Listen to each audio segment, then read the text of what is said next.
This is Anya Taylor-Joy. Born in Miami, raised in Argentina and London, and fluent in 3 worlds before she turned 10. She broke through with The Witch, commanded global attention with The Queen's Gambit, and never once chased the obvious route to stardom. This is the story of how Anya Taylor-Joy went from indie darling to fashion icon to one of Hollywood's most intriguing leading women. Anya Taylor-Joy didn't follow the usual Hollywood path. She was born in Miami in 1996. She spent her early years bouncing between Argentina and the UK, speaking Spanish before she spoke English. That mixture of cultures shows up the way she carries herself. Poised, but unpredictable. Grounded, but not easily defined. Her breakout role in The Witch from 2015 came when she was just 18. Playing a Puritan-era teen in a slow-burn horror that found its audience not through loud marketing, but word of mouth. That performance opened doors, and instead of sprinting toward blockbusters, she stayed selective. In Split from 2016, she held her own opposite James McAvoy, playing a character that never gave in to cliché or easy beats. Then came Emma in 2020, where she stepped into a Jane Austen role with a sharpness that felt totally her own. Less polished heroine, more young women learning control in a world that underestimated her. But everything changed with The Queen's Gambit on Netflix. The limited series, dropped at the right time in 2020, exploded. It hit over 62 million households in its first month, and suddenly Anya wasn't just indie famous anymore, she became a global face. People didn't just watch the show, they rewatched it, analyzed it, dressed like her character. She won a Golden Globe for Best Actress in 2021, and her name started coming up in casting conversations that stretched far beyond what most thought was her lane. But through it all, she didn't start over-explaining herself or chasing every role that came with a giant paycheck. She stayed in that space where you could believe she'll turn up in something strange and small, or something massive and theatrical. That quiet consistency, choosing scripts that fit rather than flash, kept her momentum going without burning out the intrigue. There wasn't a big rebranding or reinvention after The Queen's Gambit, she just kept working, letting each performance lead into the next. While her performances turned heads in Hollywood, it was Anya's unique sense of style and presence that caught the attention of fashion royalty. Anya Taylor-Joy didn't just show up in fashion, she arrived like she'd always belonged. In 2021, Dior made it official by naming her a global ambassador, and since then, her face has become a staple in their haute couture campaigns. She has worn everything from sleek modern silhouettes to intricate vintage-inspired gowns, each one tailored to fit not just her frame, but her distinct sense of drama and elegance.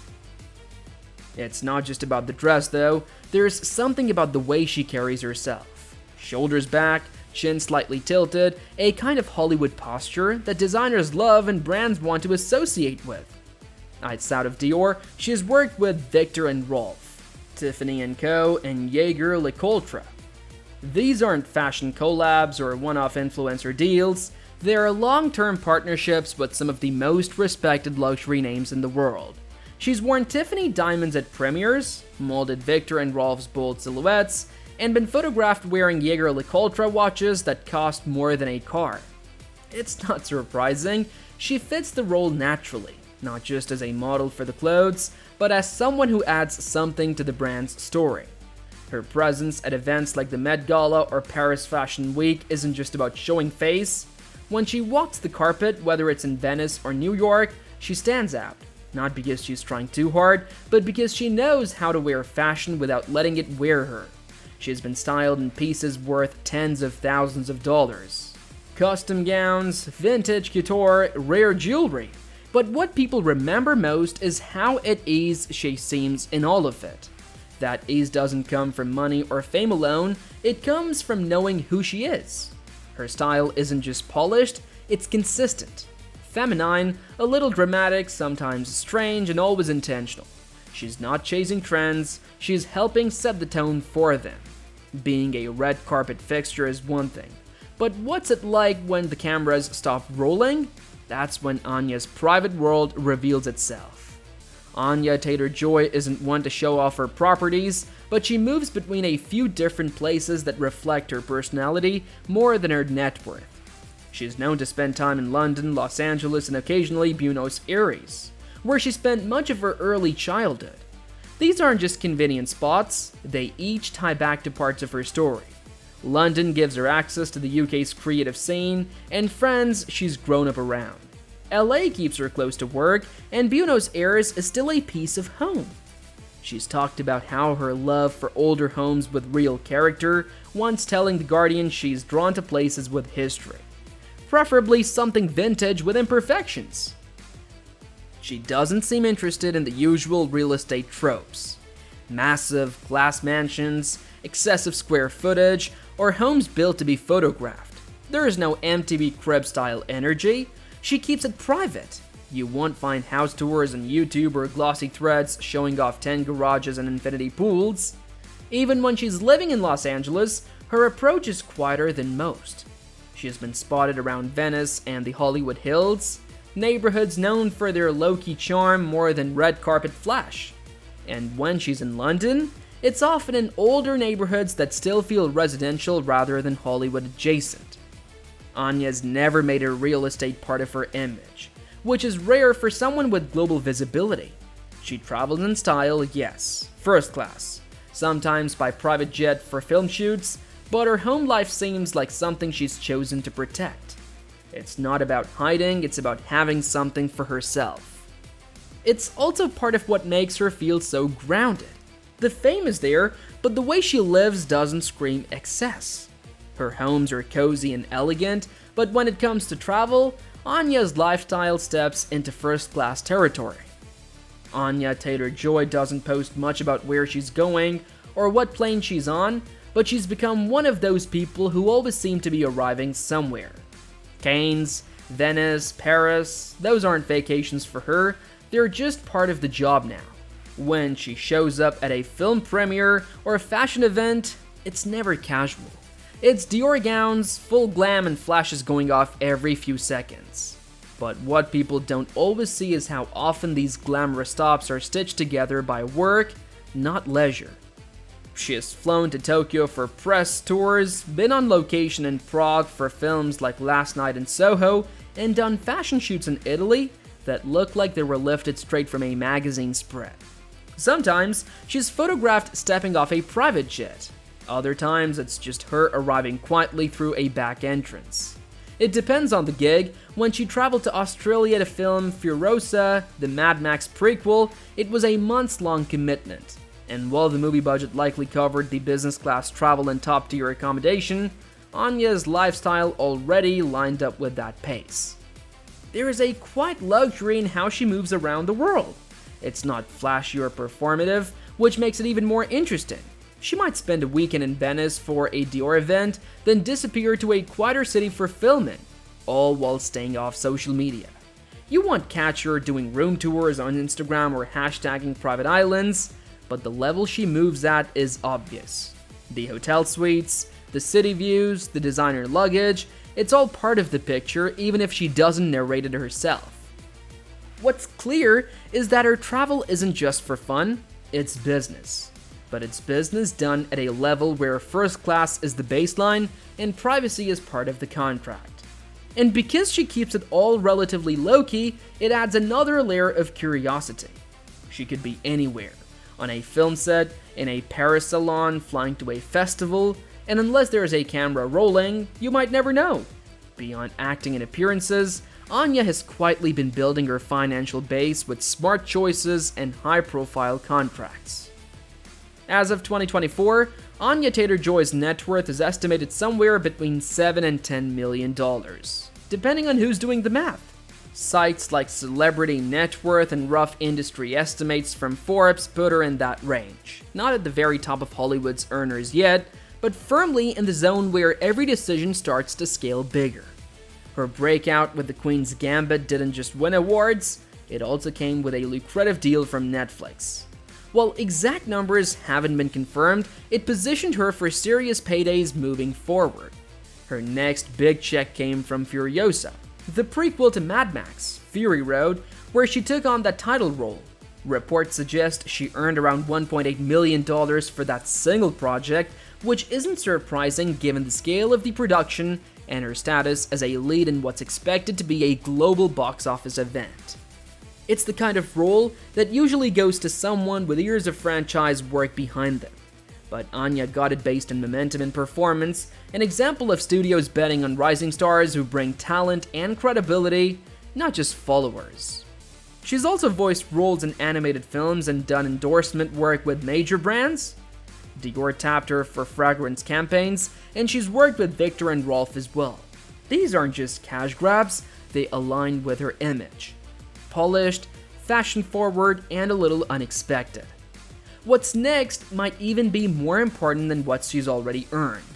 Anya has hinted in interviews that she's interested in moving behind the camera. Producing is on her radar, not just as a credit, but as a way to have more say in the kinds of stories she's a part of. If she follows through, it opens up a whole new income lane. Right now, her earnings are solid, but what really sets her apart is how she's influencing culture, both on and off the screen. When The Queen's Gambit landed on Netflix in 2020, no one expected a drama about chess to become one of the most watched shows in the platform's history.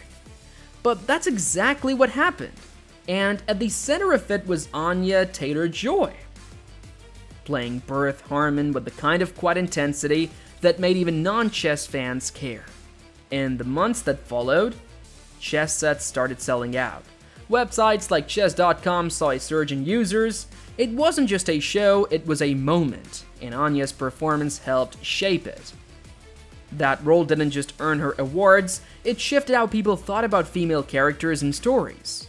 Beth wasn't written to please anyone. She was brilliant, flawed, emotionally distant at times, yet magnetic to watch. Anya didn't smooth out those edges, she leaned into them.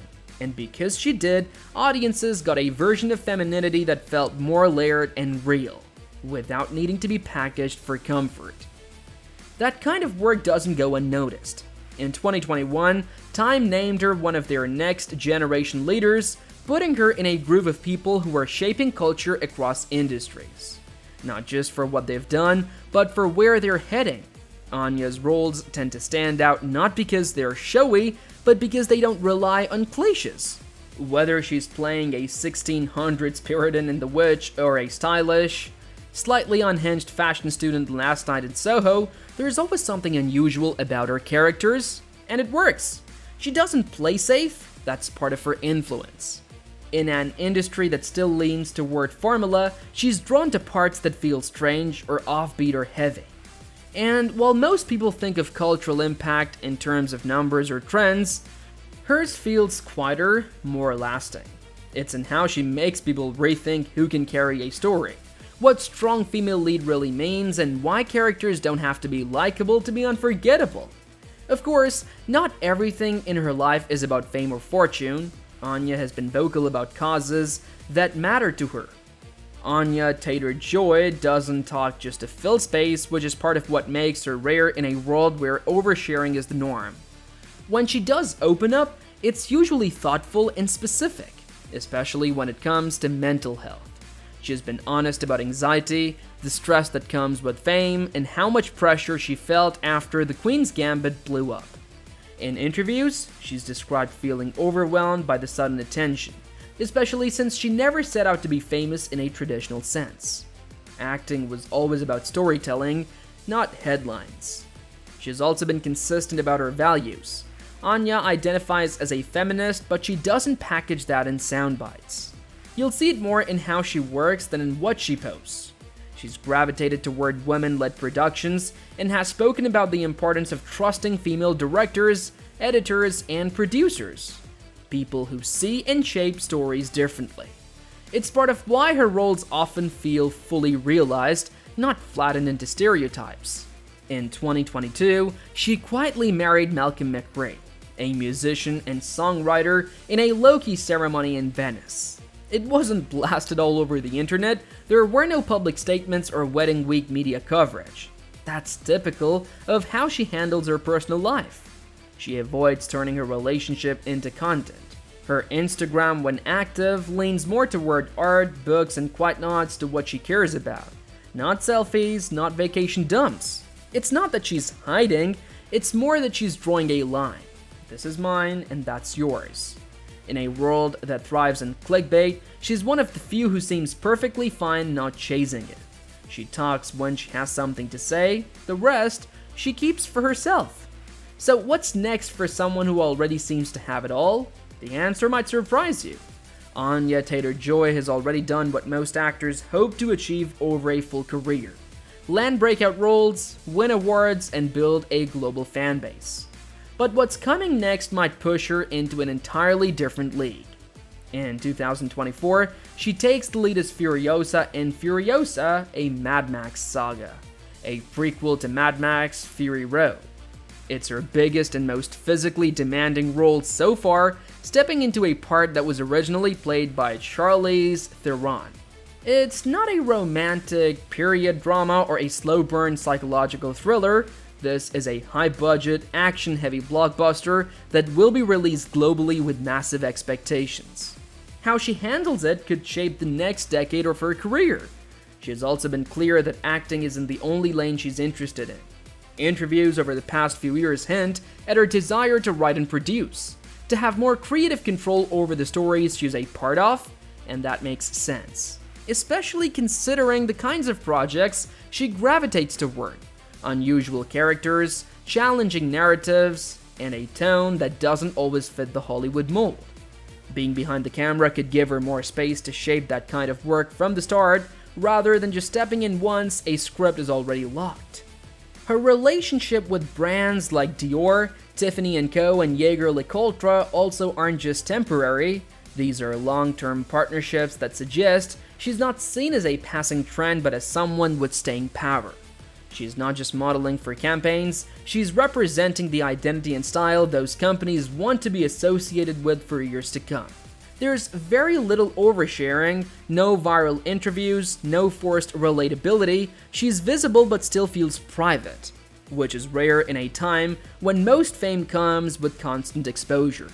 She's built a life most would dream of, but it's her grounded, quiet confidence that keeps her interesting. So what do you think? Will Anya Taylor-Joy become one of Hollywood's true legends, or chart her own unexpected course? Leave your thoughts in the comments below.